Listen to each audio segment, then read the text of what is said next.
Cara Rasulullah menentukan awal dan akhir Ramadan. Penentuan awal dan akhir bulan Ramadan merupakan suatu permasalahan yang kerap kali melahirkan polemik di antara masyarakat Indonesia setiap tahunnya. Hal tersebut disebabkan perbedaan pendekatan yang dilakukan beberapa kelompok atau ormas Islam dalam menentukan awal dan akhir Ramadan. Di antara mereka ada yang menggunakan pendekatan membaca pasang surut air laut dalam menentukan awal dan akhir Ramadan, sebagiannya lagi ada yang mengutamakan pendekatan hisab dalam menentukan awal dan akhir Ramadan, dan sebagian besar lainnya mengutamakan pendekatan Ru'yatul Hilal dalam menentukan awal dan akhir Ramadan.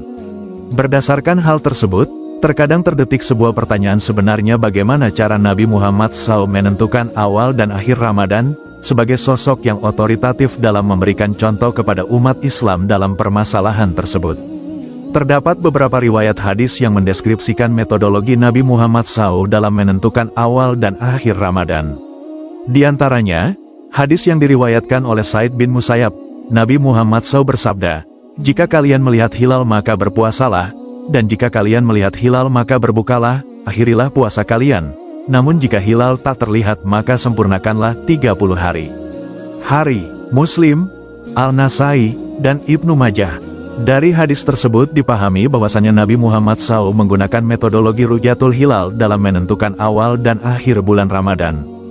Hal tersebut tersurat dalam perintah beliau untuk melaksanakan puasa dan mengakhiri puasa jika hilal terlihat oleh kaum muslimin, dan jika hilal tidak terlihat maka kaum muslimin diperintahkan untuk menyempurnakan bilangan bulan Ramadan menjadi 30 hari.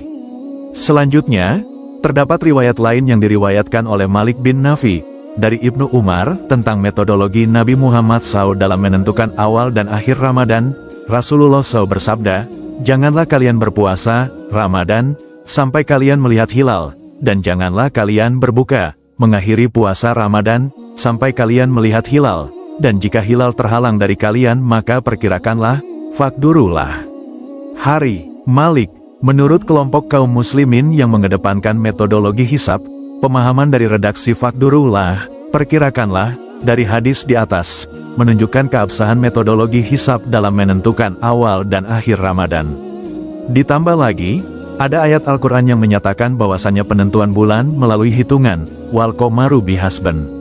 Sedangkan kelompok kaum muslimin yang mengedepankan metodologi Ru'yatul Hilal, mencoba memahami redaksi, fakdurullah, dalam hadis di atas dengan cara mengumpulkan riwayat-riwayat lain yang serupa dengan hadis tersebut, sehingga sampai kepada kesimpulan bahwa pemahaman dari redaksi, fakdurullah, lebih tepat jika dipahami dengan makna, genapkanlah, atau sempurnakanlah. Lebih lanjut, menurut mereka jika redaksi, fakdurullah, dipahami dengan, maka hitunglah, sekalipun metodologi Ru'yatul Hilal tetap harus diutamakan. Karena dalam redaksi hadis di atas perintah untuk melihat hilal berada lebih dahulu dibandingkan perintah untuk memperkirakan.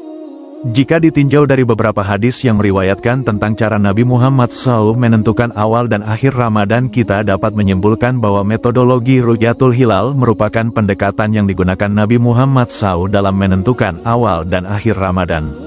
Sedangkan hikmah di balik penggunaan Nabi Muhammad SAW metodologi Ru'yatul Hilal dalam menentukan awal dan akhir Ramadan, terdapat pada kesederhanaan metodologi tersebut yang mengedepankan pengamatan mata sebagai salah satu indera yang dimiliki manusia, yang dengan hal tersebut memungkinkan kaum muslimin dimanapun yang bisa melihat untuk memberikan kontribusinya dalam menentukan awal dan akhir Ramadan. Tapi terlepas dari hal-hal tersebut, kelompok-kelompok yang berbeda dalam penggunaan metodologi dalam menentukan awal dan akhir Ramadan tetap harus menjaga persatuan umat, karena bagaimanapun juga perbedaan penggunaan metodologi dalam menentukan awal dan akhir Ramadan hanyalah masalah khilafiyah yang terlahir dari perbedaan pendapat dalam memahami redaksi Al-Quran dan hadis yang berkaitan dengan hal tersebut. Sedangkan, persatuan umat adalah sesuatu yang harus tetap dijaga sampai kapanpun juga.